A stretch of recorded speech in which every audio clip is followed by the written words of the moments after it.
Okay, can I have everyone's attention? Can we get started?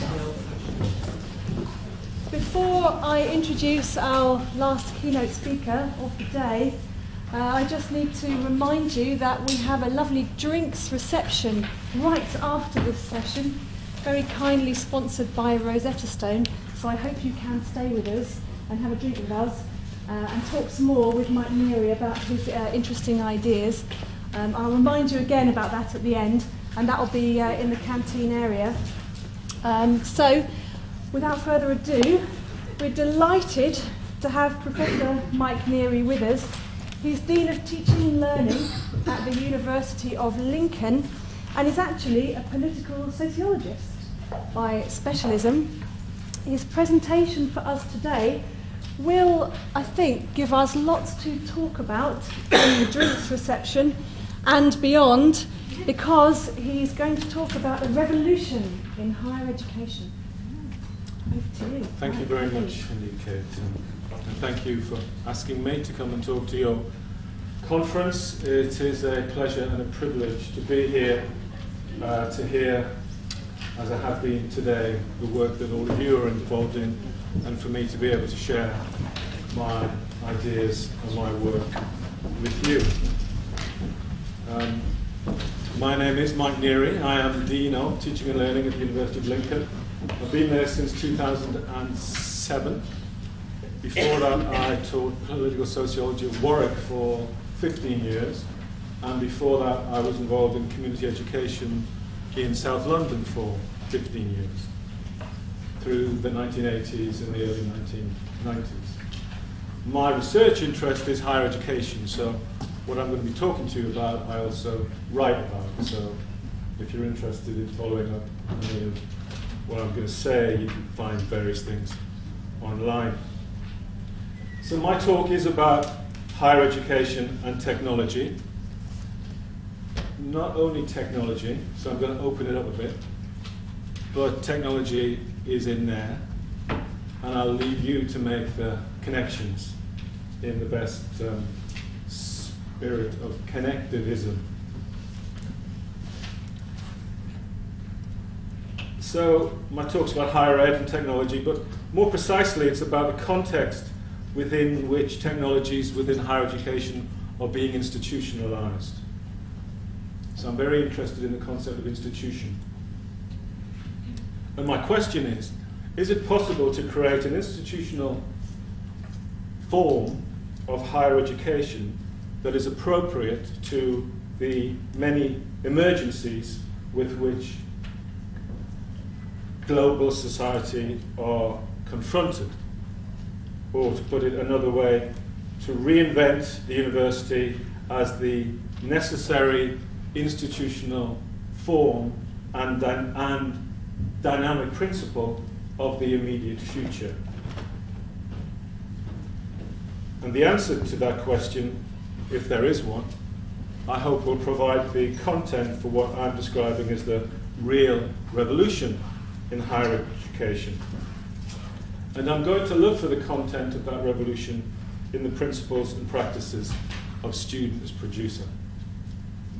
And I'm going to talk for about 30 minutes or so, maybe a bit longer, and we may have time for questions. If not, we can do that when we're having drinks, which I know we're all looking forward to. I certainly am. Okay, my plan for my talk is my talk's in three parts. I'm going to say something about MOOCs and peer production. I'm then going to introduce you to 3 or 4 critiques of MOOCs, most of which maybe you've heard before, 1 or 2 maybe you haven't. And then I'm going to talk about student as producer in a way of trying to respond to what I and others refer to as the crisis in higher education. Okay, here we go. The learning landscape in higher education appears fundamentally transformed by new technologies organized around peer production and peer production platforms and massive online open courses. And in this paper, I want to challenge the more utopian claims for these technologies for learning, and arguing that a real revolution in higher education lies and depends on a more fundamental transformation of the academic labour process and student life. And I will claim that traces for this revolution can be found in Student as Producer, or the beginnings, or the hints. I don't want to overclaim for sure, but I want to suggest that maybe what we're doing at Lincoln and elsewhere, maybe there is something happening there. And Student as Producer is a model for undergraduate curriculum design. It's a framework for institutional change in higher education, and it's a social movement to reinvent the university as a radical political project. So it's three things. It's a model of curriculum design, it's a framework for institutional change, and it's a social movement to reinvent the university as a radical political project. Okay, let's get back to the utopian claims of the new technologies for learning. My friend and colleague, Professor Kerry Facer, refers to what's going on as a new educational ecology in her book written last year that I very much recommend to you, called Learning Futures: Education, Technology and Social Change. And this utopian spirit is encapsulated in the Cape Town Open Education Declaration that was written in 2007. And the authors of that declaration said, "We're on the cusp of a global revolution in teaching and learning.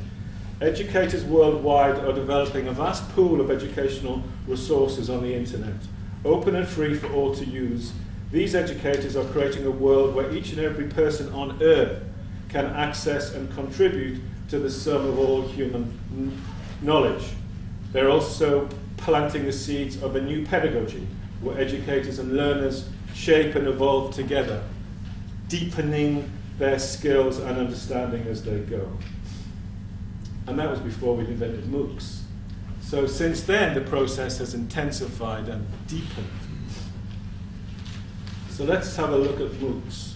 Well, as we heard this morning or this afternoon, and we read about, there are maybe two forms of MOOCs.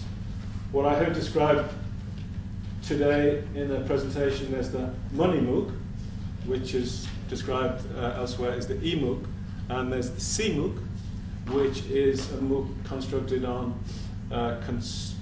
connectivist principles. So the XMOOCs, the money MOOCs, we know what they are. They are generally learning materials are provided online by private providers or HEAs in partnership with private providers. This form of MOOC allows for unlimited number of students, not formally registered as part of a course. There's a small ratio of teachers to students, sometimes no fee, no formal degree. There may be some form of credentialing. The pedagogy is based on a transactional exchange relationship, and the leading providers are Coursera, Udacity, edX, and in the UK increasingly Pearson with Royal Holloway, and most recently FutureLearn, the Open University, and other universities, for example, Warwick. So that's the eMOOC. And then the CMOOC, which is a different kettle of fish in many ways. The CMOOC is about co-production, it's about radical and anarchist pedagogies, it's about interaction and participation. Connectivism is a key principle, and connected knowledges, network pedagogies. The key people in this movement are Siemens and Jim Broom from EduPunk, and Stephen Downs, and they're very important and influential. And connectivism is the key pedagogical principles, as we know, critiquing constructivism and behavioralism and other forms of pedagogies. And the politics of this movement, as I said, are radical activism, anarchism, libertarianism, and punk, edu-punk. Although having said that, George Seaman and others are very cautious about the possibilities of MOOCs. In a bit of writing George Seaman wrote in 2012, I don't know if MOOCs will be transformative in higher education. I'm not sure they will be half as disruptive as they claim. They are a very significant public experiment. And even if the current generation of MOOCs spectacularly crash and fade into oblivion, the legacy would be very considerable and influence on public awareness. So that's MOOCs as a technological event, as somebody described it today. But let me say, and this is my sociologist's way of thinking kicking in, it's important to recognize that important thinking on this movement around new educational technologies and their possibilities has come out of a general criticism of institutionalized learning or schooling. And foremost among this criticism is the work of Ivan Illich, again who I heard referred to today, and his famous book, Deschooling Society, first published in the 1970s and reprinted many times since. Illich argues that the current institutionalized and bureaucratized forms in which schooling is organized mitigates against learning. So he suggests the formation of educational webs, by which he means technologies, but not only technologies. So technologies, to be sure, to create institutions that can create involving technology, to involve, as we talk about now, autonomous interaction. But he also talks about other forms of educational webs and communication webs. For example, skills exchanges, where communities will swap knowledge with each other. Individuals in communities will seek each other out and swap knowledge with each other for a practical purpose, or peer matching schemes. He also advocated giving students learning vouchers with which they could use to pay for amounts of private consultation outside of schools with an educator of their choice. And he talked about creating convivial institutions, not manipulative institutions, which is based on convivial and congenial work in an environment not of post-industrial bureaucratic institutions, but rather a future of post-institutional conviviality. And in this way, and this is the important point, learning is deinstitutionalized, taking place not simply within the school, but at the level of society. And so society is liberated or deschooled. Okay. So what all of these MOOCs and the sociological theory on which they are constructed offers a fundamental challenge to higher education. But and higher education institutions are not at all sure how to respond. But now I want to run through a couple of critiques of MOOCs and peer production platforms. The first is around the concept of bureaucracy. The second is around the concept of free and freedom. The third is around the concept of academic labour. And the fourth is about automation and the future of work. Okay, first critique is bureaucracy against connectivism. Recently, Price, Finn and Turner in a journal, New Media and Society, have written a rather interesting article on the limits of peer production. And they argue for bureaucracy against connectivism. It's rather hard to imagine anybody arguing for bureaucracy, but they are. And their argument is, and I think this is a significant argument, is that connectivism lacks a political purpose outside of the connections that are being made, as if it were simply a good thing in itself. And they cite the crucial work of Max Weber, the German sociologist, arguing that there's an analytical weakness in the connectivist view and actually might be changing things for the worse. They argue the problem is that in its critique of institutionalism, connectivism and peer production, there's a failure to develop new institutional mechanisms to match the values they proclaim. The result is that these new technological platforms are open to be taken over by charismatic leaders with very particular agendas that might be anti-democratic or anti-egalitarian. Let me give you an example from what I've said already. Who could be regarded as more radical and leftist than Ivan Illich? Ivan Illich, as I've described to you, suggested a scheme of giving students money vouchers to pay for privatized education. He got that idea from Milton Friedman. Milton Friedman, as you know, is one of the leading economists of the Chicago School, who features heavily in the book by Melanie Klein, Shock. Doctrine. The idea that disasters can be used to implement unpopular or anti-democratic policies. For example, Milton Friedman saw Hurricane Katrina as an opportunity to depublicize public education in America. So my point is, and Crisis and Finn and Turner's point is, that we must be careful about not simply advocating connectivism without recognizing that a political purpose is important and that we need to think about what that is. My second critique is freedom of things, not the freedom of labor. MOOCs are not free. Online is not free. Private providers is not free. Electricity is not free.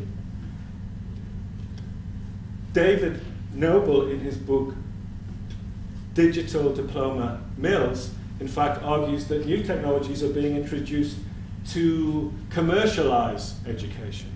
So there's a highly commercial agenda behind all of this. Then there's the critique of academic freedom, which I also heard colleagues talk about this afternoon. Although in MOOCs there is a move to open access, but in the academic world of academic publishing, there's an increasing push to claim propriety rights, as well as put pressure on academic publications to put them behind paywalls. So that's another problem for MOOCs, academic freedom. And while MOOCs, or the objects of MOOCs, are given away freely, academic labor is not free. MOOCs are based very often on the freedom of things rather than on the freedom of labor. Course materials are often produced by academics working within an institutional context, but where academic labor is being intensified and casualized and being made more precarious. Mario Lazzarotto and Tiziana Terranova talk about immaterial labor, a new form of labor being produced, or net slaves, to put this material online. If you look at the Pearson website, it's very hard to see any academic presence on it whatsoever. And my final critique is one that you maybe haven't heard before, but it's about the nature of machines and automation and technology in education.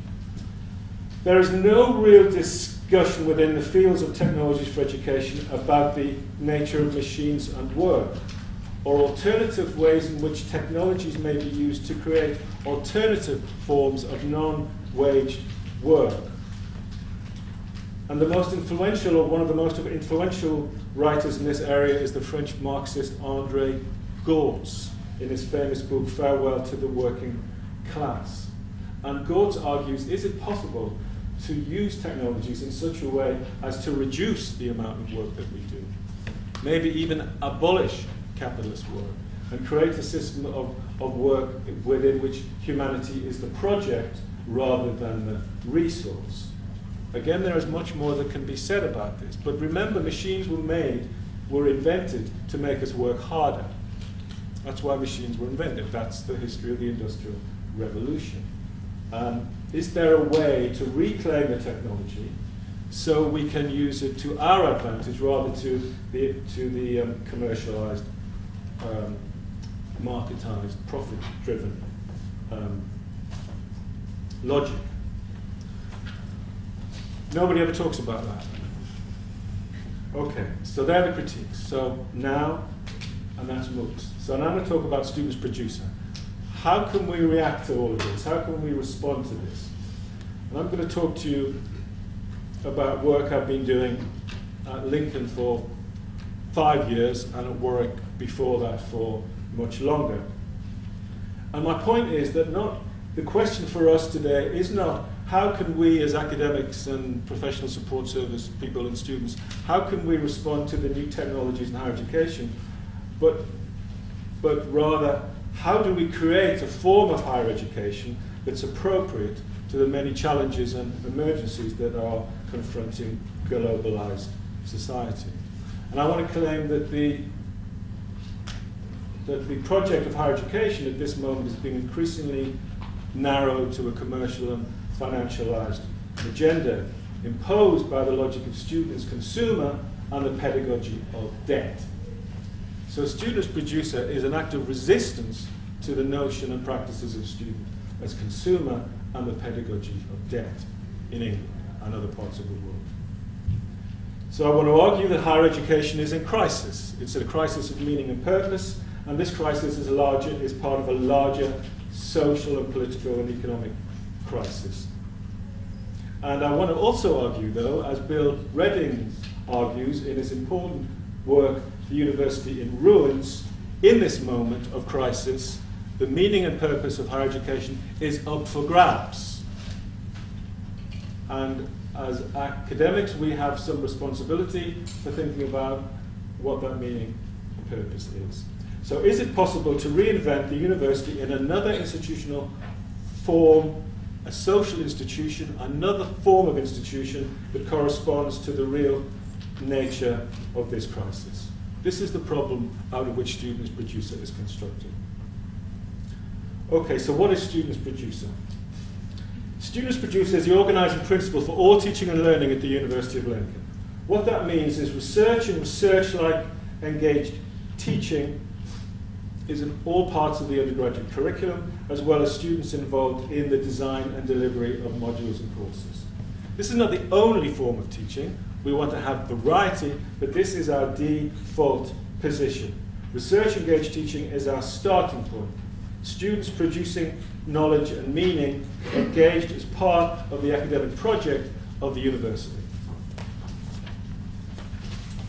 Okay, as I said before, there's 3 aspects to Students Producer: curriculum design, framework for institutional change, and social movement for a political project. Let's begin with curriculum design. There's lots of examples in every university of students working alongside academics on collaborative projects. And there's lots of examples of research and research-like teaching in the undergraduate curriculum. So there's nothing unusual about that, and Lincoln is no exception. So that's the first point. So there's a lot going on at Lincoln, but there's a lot going on elsewhere. And just to give you an example, when I was at Warwick, we produced a journal, which has now become nothing to do with me, I have to say, an international journal in collaboration with Monash University. So Students Producer was just about students collaborating with academics on real research projects that was published. That would be a wonderful thing. But it's about more than that.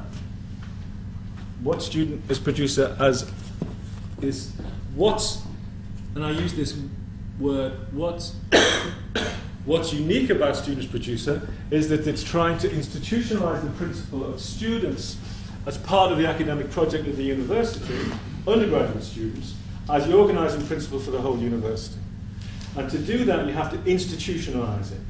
And that's why I stressed the concept of institution at the beginning. That's why it's so important. So is it possible to reinvent a university with students as part of the academic project? That's the project that Students Producer is about. So like Illich, what we have done is we have set up different platforms or different webs within the university to make this happen. And these webs I'm going to quickly run through. Not too quickly, but I'm going to go through them. And these webs are bureaucracy. I like bureaucracy. Like Christ and Turner and the other person's name I can't remember. When I read that article, I couldn't believe it. Because I'd just written an article saying almost the same thing, using almost the same references about the importance of bureaucracy as a framework of ethics and values. And there it was. So bureaucracy. I'm going to say something about technology, you'll be pleased to hear, making the connection for you. I'm going to say something about teacher networks, creating webs of teacher networks within inside the institution. And I'm going to say something about intellectuality as a principle and a practice for making this happen. So the first web or platform is bureaucracy. So Students Producer at Lincoln is institutionalized through a radical bureaucratic process. I don't have time to go into in detail to the work of Max Weber and what he says about the importance of bureaucracies as a progressive, moral, and ethical principle for organizations. And there's a very good book by a guy called Paul Duguay who really examines this idea at length. A bureaucracy is a site of substantive ethical domain, not only an ensemble of purposes and ideals within a given code of conduct, but also ways and means of conducting oneself. So it's about a moral institution. And Paul Duguay, I think, and I certainly like to counterpose the idea of an ethical and moral institution which are based on academic values of collaboration and sharing and critique against the amoral enterprise, entrepreneurial, business-facing university, which we are now living in the moment, of the neoliberal university. So Students Producer is a bureaucratic, is unashamedly bureaucratic. And how we do this is, I think one of the most important moments in the implementation of Students Producer when the quality officers suddenly realized that they were going to do this. Because as you know, quality officers in academic institutions, their job is to be careful and cautious and be a bit risk averse. And I have the highest regard for them. And they needed to be convinced that this was a worthwhile thing to do. So once the quality officers were convinced, who are my good friends and colleagues, then we were able to embed the principles of Students Producer across the quality bureaucracy. So we have questions in external examiner reports. We ask colleagues to answer very specific questions in their annual monitoring reports. It's an issue for subject committees. It's an issue for periodic academic reviews. And perhaps, very importantly, it's embedded in the protocols and processes associated with new program validations and revalidations. So during the process of program revalidation or validation, academics are asked to show, very particularly, the ways in which their courses will include research-engaged teaching from level 1, consider issues of space and spatiality in their teaching practice, describe up how they will write their teaching as a scholarly research project with their students, illustrate ways in which they will use appropriate web technologies, show the extent to which students are involved in the design and delivery of programs, show how courses enable students to see themselves as having a role in creating their own future. in terms of employment, but also to make a positive contribution to society. As I said, external examiners are asked very specific questions, and periodic academic reviews allow us to look at all of this in a systematic and periodic way. So the bureaucracy is very important. Number 2, as a platform, student engagement. Students Producer underpins all aspects of student engagement at the University of Lincoln. So we've written the student engagement strategy as and through the practice and principles of Student as Producer. And this is supported by the Vice-Chancellor and the Vice-Chancellor's Office. We've just appointed a student engagement officer. We've got a comprehensive system of student representation. We're redesigning our committees so they're a less agenda-driven process, so they become a much more of a workshop. Not all of them, actually only one of them at the moment, the Student Experience Committee, which I chair occasionally. So we're redesigning our committees to get more student engagement within the process. But I think the logic of Student as Producer is not student engagement within the institutional form of the neoliberal university, where students are a part of the decision-making process, but always and everywhere that's always up against the SMT, the senior management team, as we call in our university, or in any university. The logic is a cooperative university, a cooperative that is based on the protocols and principles of a cooperative organisation. And indeed, there are serious conversations going on in this country right now to create a cooperative university. Really, if we're really serious about involving students in things, then that's really the only way that we can go. But actually at Lincoln, or outside of the University of Lincoln, my colleagues and I have created a model, a free cooperative model of higher education. And I'll just tell you something about it very quickly, because I don't have time to say much about it. But the Social Science Centre in Lincoln is a free cooperative model of higher education. 20 students, 20 academics. Students will leave the program with an award at the level of the degree. We will award it, the academics and the students working together, not HEFCE or the QAA. Students pay no fee. Academics get no pay. We use the public places in the city of Lincoln. We have no formal connection with the university. We occupy the city. And our pedagogy is in the way of Paulo Freire and others, as you know.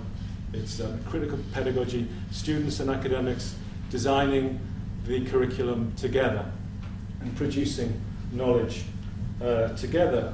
I don't have time to say much more about that, but we can talk about it later. So it's not a MOOC, it's not a nuke, it's not a tube, maybe it's a coupe or a coupe, but it is a new institutional form of higher education. Of course, there is a long history of these kind of projects and activities. The Plebs League and the Workers' Education Association, maybe, and there's a lot going on in the UK. A lot of new radical forms of HE have been created, and in Europe, and around the world, in Australia and Toronto. And I wrote an article which you can find online, teaching politically policy pedagogy in the new European university, which is about this move. There is a lot going on, a form of resistance to the neoliberal university. Not sure what we're doing or where we're going to end up, but just knowing that and feeling strongly that as academics and students working together, we have to do something about it. Okay, so that's the student engagement. Logic is the co-op model. We're not there yet institutionally as a HEI, but we're working on it. But we've already created a corporate model of HE. Okay. The next platform is technology, you'll be pleased to hear. Student as Producer, hacking the university. Lincoln, by the way, nothing that I'm saying is against the University of Lincoln or any other university. I am the University of Lincoln. I'm the personification of the University of Lincoln. I'm the Dean of Teaching and Learning. I'm not against the University of Lincoln. I'm against the policies with which we are all faced with and confronted by. And the Social Science Centre has no formal connection with the University of Lincoln, but it's not against the University of Lincoln. Okay, technology, student producer, hacking the university. We currently operate Blackboard as a VLE in a traditional way, but we are in the process of rewriting our, what we're calling, digital education strategy for the whole university. And this strategy, as all our strategies at Lincoln, are very much informed by the practices and principles of student as producer, which are based on, as I said, ethical academic values, sharing, cooperation, collaboration. But what we do in some of our writing is that we make a link between these academic values and the most radical computer practices. That's to say, hacking. We find we argue that hacking is the essence of academic work. And at the University of Lincoln, my colleague Joss Wynn and his team of developers, they talk about hacking the university as the principle for which much of their work and development work and R&D work is done. And this hacking ethic has been the basis for a great deal of JISC-funded research. JISC are very interested in the way in which we connect a radical pedagogy, which we have invented, alongside a radical technological agenda, because technological agendas do tend to be radical and disruptive. So one can say at Lincoln that the technological strategy is very much imbued with a hacker ethic, which is an academic ethic, we argue, if you go back and look at the history of hacking. At its most radical end, the hacking ethic is a very real challenge to the capitalist work process, even radicalizing the ideas of André Gortz that I talked about earlier in my talk. Not just sharing work, but actually completely reinventing work. And for example, a recent book by Johann Soderberg, written from a Marxist perspective. You may have gathered, I write from a Marxist perspective. I make a joke about I'm the only Marxist at Lincoln. But actually I don't think I am, but I might be. Which was published last year, Hacking Capitalism, the Free and Open Source Software Movement. And in this book, hacking is conceptualized as a new subjectivity is taking shape around a voluntary entered collective labor activity. Pardon me. Arguing against the boredom of commodified labor. Are we allowed to say work is boring? Well, no. The boredom of commodified labor. And a gut reaction against the regularization and intensification of work. So hacking here becomes a practice of provocative emancipation in which struggle is carried out inside, in his words, the enemy host, and must therefore be subversive rather than confrontational in character. So a student producer is a subversive event. It's not confrontational. We're in the university and we're against the university. In and against. We live that contradiction every moment. We're trying to confront the policies, the government policies, in order to reinvent another form of university. And I've written with Joss on these matters, and you can find stuff online. Another institutional platform, I'm getting near the end, maybe another 10 minutes, I think. Teacher education, which is another web platform in Illich's phrase. Not technology, but another web network of teachers. And this is to make connections with disaffected academics. Disaffected academics. And there's a lot of them about. So the Teaching Academy at the University of Lincoln was set up in 2011 to create a critical, experimental, informal space for teaching and learning within the institution, but outside the formal university structures. So it's very hard to talk about teaching and learning in the Teaching and Learning Committee, in an academic intellectual way. So we've created a space that's been resourced by the university for precisely this kind of activity among teachers, for teachers supporting each other. And at the heart of this initiative is the ambition to connect with committed and conscientious academics who might not be persuaded by trendy leftist pedagogies like mine, or careerist academic managers for whom all institutional programs, whatever their claims, are just another form of managerialism. So a student producer is just another form of managerialism. Maybe it is, I'll come to that later. There's a wonderful article that I was so pleased to see when I read it by two guys, Harney and Moten. Stephen Moten or Stephen Harney.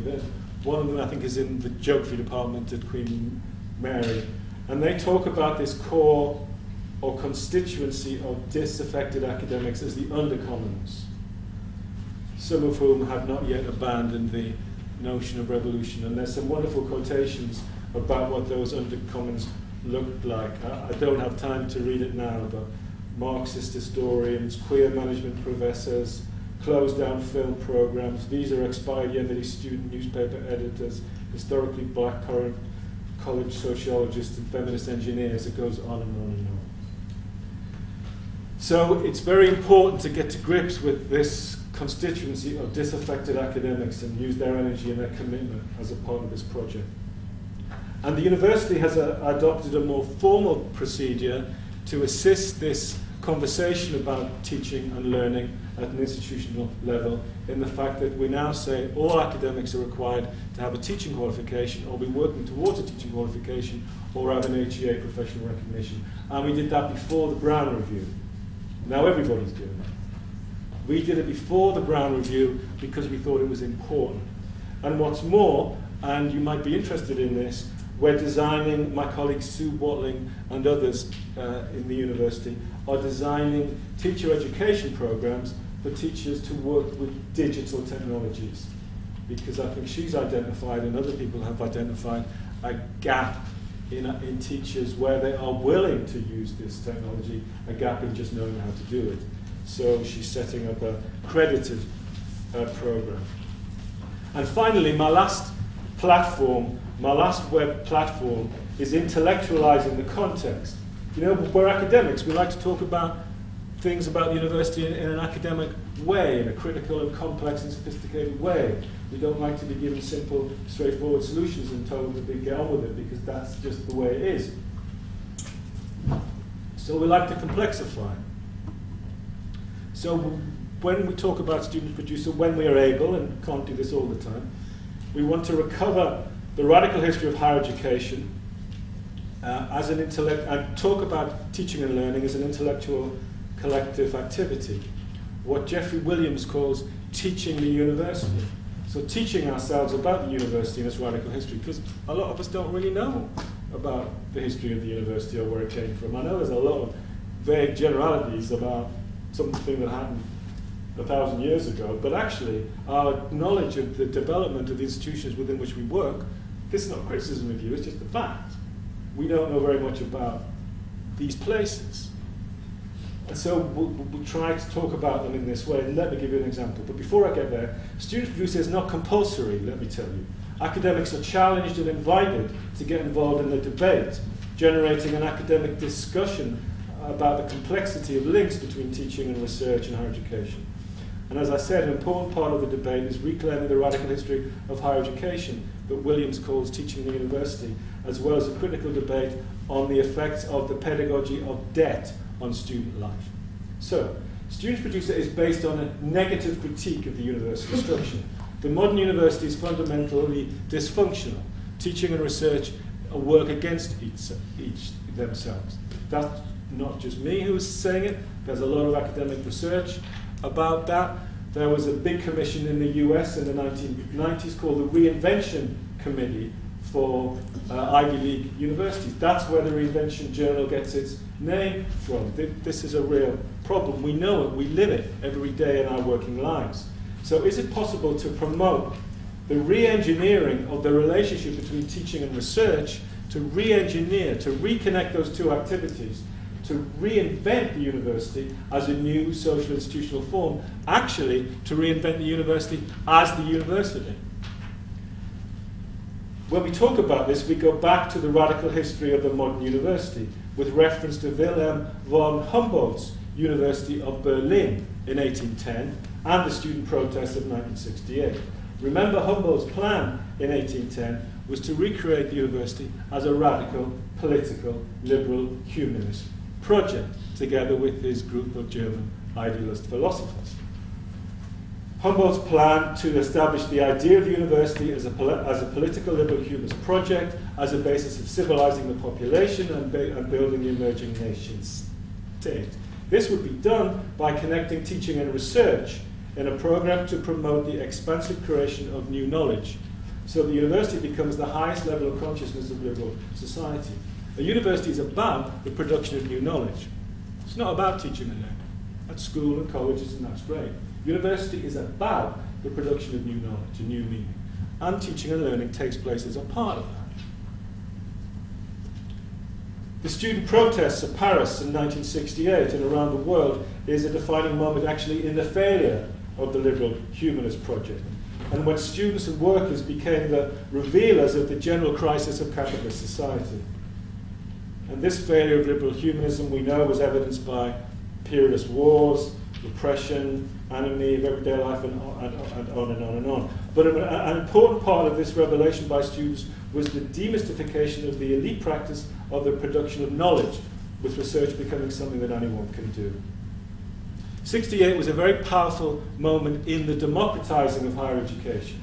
It was exported to the UK and around the world, and on curriculum development. The idea of the independent project was invented in this moment in North East London Polytechnic and Lancaster University as radical left-wing ideas and views. This, of course, has now been mainstream. But given the effect of 68 on university politics and the curriculum, what do we have to learn from the ongoing movement for student protest, the Occupy movement of student protest? What have we got to learn from student protests as academics? I'm arguing that we have much to learn. And in fact, teaching and learning and new technologies and how we use them form a central element of student occupations in UK universities, forming part of the wider movement. You might remember that Tent City University in St. Paul's, Tent City University, a whole new university. I went down to give a talk, and my talk was, how do we reinvent higher education? And they said, well, we're already doing it. There's the Social Science Centre in Lincoln, there's other things going on elsewhere. And finally, in terms of intellectuality, the radicality of Students Producer is further underlined by its affinity with the writings of Walter Benjamin, notably author as producer. Walter Benjamin, as we know, was a Marxist, messianic, world-leading critical social theorist. And he wrote a paper, Author as Producer, in 1934. So Student Producer is ripped off that title, Author as Producer. You must read the article if you haven't already. And in the article, Walter Benjamin is addressing the question to the Society of Anti-Fascists in Paris in 1934. How do radical intellectuals act in a moment of crisis? That was his question. How do radical intellectuals act in a moment of crisis? Following Bertolt Brecht and the Russian constructivists, Benjamin's response was to enable students, or a part of his response was to enable students to see themselves as subjects rather than objects of history, as teachers, writers, and performers, rather than recipients of knowledge, and to be able to recognize themselves in a social world of their own design. Okay. Although the concept of student producer is derived from 20th century avant-garde Marxism, not all teachers at Lincoln are revolutionary Marxists, as I have said. But what student producer creates sometimes is a framework for debates and discussions about policy and strategy for teaching and learning across the university, which is based on a radicalized, politicized, intellectual, academic vernacular. And given the extent to which the language of managerialism has overwhelmed the discourse of higher education, I think that's no mean achievement. Okay, nearly finished. So,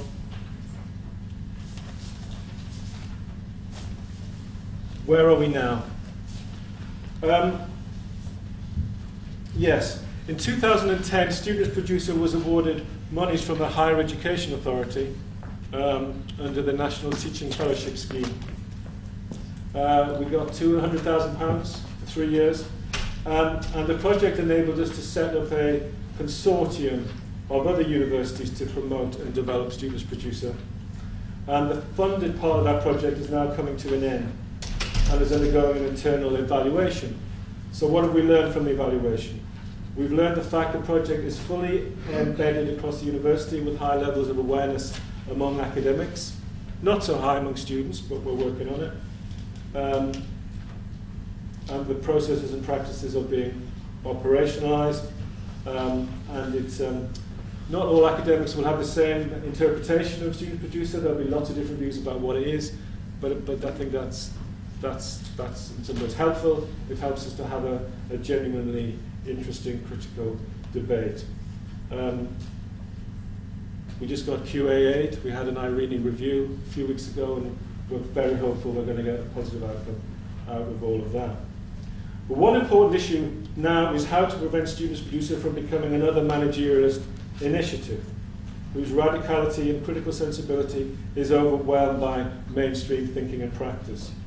Well, the current response to that is to further radicalize Students Producer. Students Producer is not the end of the story. Students Producer is a part of the process of radicalizing and, who knows, maybe revolutionizing higher education, and to do that through further experimentation at the institutional level. And currently, one of my roles is director of the graduate school, and what we're doing with postgraduate research students is focusing on postgraduate research education with the emphasis on students engaging with each other from across their subject areas. I don't have any time to say anything about that now, but I've written about it, and at some point I hope to come back and maybe talk to you about that. Okay, finally, my conclusion. Students Producer has, I think, made a significant impact on the teaching and learning University of Lincoln and across the sector, maybe. It has sought to operate within a mainstream institutional framework of an English university, while at the same time develop a radical discursive framework within which to conceptualize and challenge the dominant marketized ideologies within which higher education is currently being designed: student as consumer and the pedagogy of debt.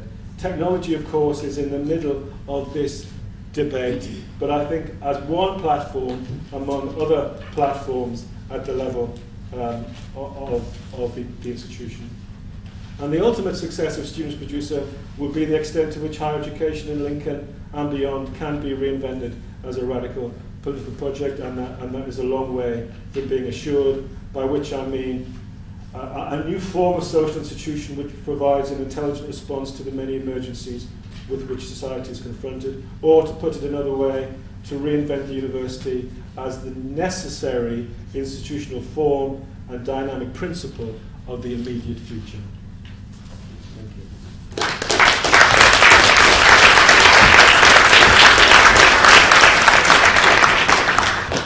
Thank you very much. Lots of food for thought there, definitely. We're running slightly late, but I think we've got time for one or two questions if you have them. Yes, please. So, if you can hang on, we've got a microphone. What was the question? Sorry. In the yellow. Coming up to you.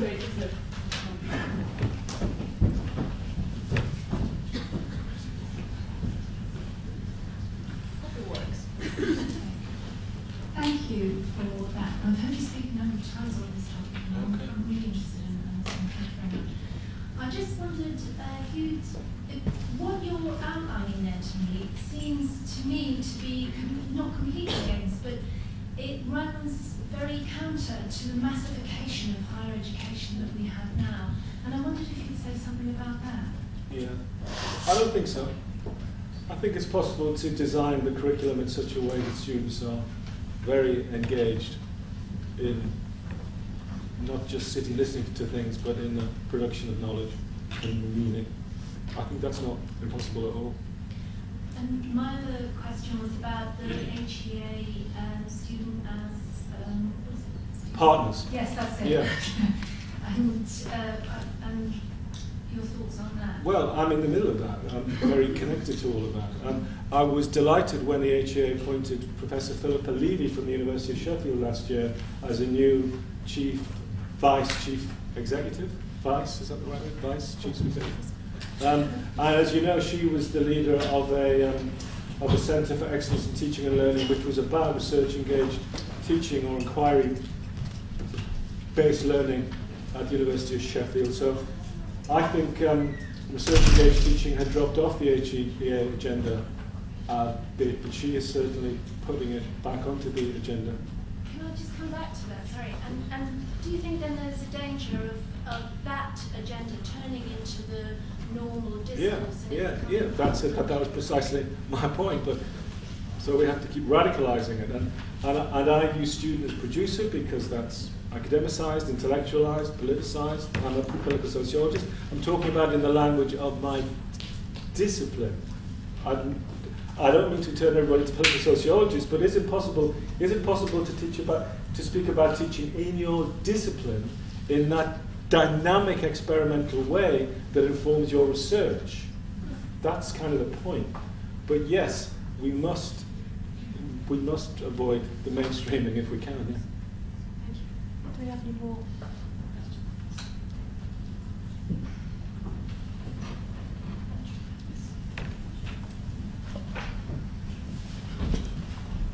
Thank you very much for your talk. Very interesting. It brings me all the way back to the days when I used to live in a squat kind of feeling. With community and people there because they want to be there, because they're avant-garde, because they want to make art or they want to perform and they don't want to be at home anymore with their parents. The thing is, it's wonderful utopia that you're talking about, and I feel that we've gone so far in the other direction, pedagogically, we're becoming more and more sluggish perhaps, that there's like a big problem in structure somewhere. There is. But I think the questions you raise are, well, probably in Lincoln, as in any other university, in Swansea, some students have problems of motivation, and I think they don't really know why they're there.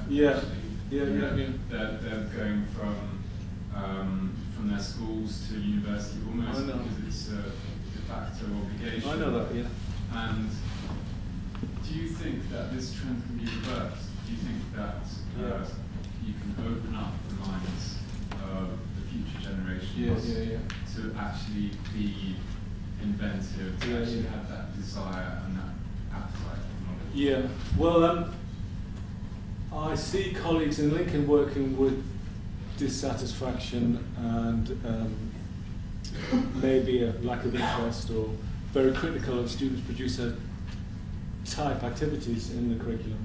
But in fact, they work with the students. So that critique becomes exactly what they're looking for, and using that critique to give a sense of dynamism to the program. And if you look online, there's a particular course written by colleagues who teach photography and social media, where they raise precisely these kind of issues. And student producer is not compulsory for students either. So it's not compulsory for academics, it's not compulsory for students.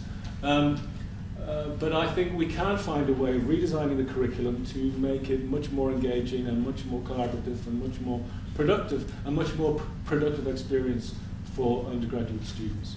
And that has been the history of my work. As I said, I began working in community education in South London with young men and women who had terrible experience of education, who didn't want to be anywhere near a school, or even the word education they didn't want to use.